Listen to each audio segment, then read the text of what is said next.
In a remote village of Maharashtra, surrounded by dense banyan trees and silence that screams, lived a young school teacher named Suhani.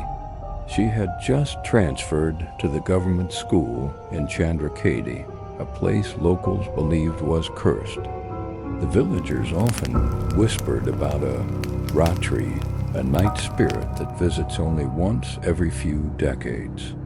They say it wanders looking for something or someone. Suhani, being educated and practical, dismissed all of this as superstition. That is, until the seventh night after she moved in.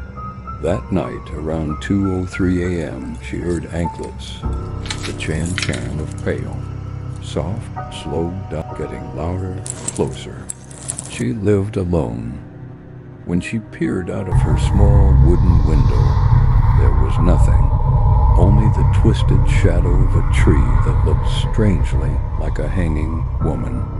Thinking it was her imagination, she went back to bed.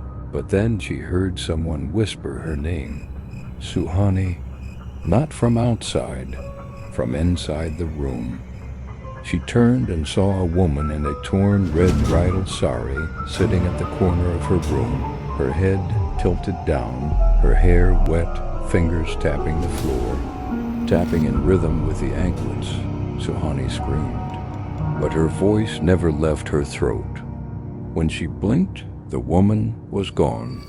Only wet footprints remained, leading into the wall. The next morning, she asked the neighbors about it.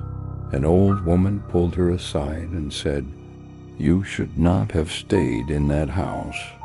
That spirit, Raatri Devi, lost her groom on their wedding night. Every few decades, she wakes and takes someone."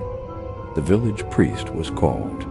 He tied a red thread around Suhani's wrist and told her not to sleep on the ninth night, the final night. Whatever you do, don't close your eyes. If she comes, do not speak to her, even if she cries. Suhani did everything right until the clock struck 3 a.m. A crying woman appeared in her mirror, tears of blood, hair moving as if underwater. Then a voice behind her, "I never got my suhog rot. Give me yours." Suhani ran, but every corner of the house led back to the same room, the same mirror, the same woman. And then the mirror cracked. From it, the spirit crawled out her back bent the wrong way, mouth full of sharp bangles and eyes that bled. The villagers say Suhani was found the next morning, curled into the fetal position. Her hair had turned white. She never spoke again. She's still alive in a mental asylum, repeating just one thing: don't sleep on the ninth night.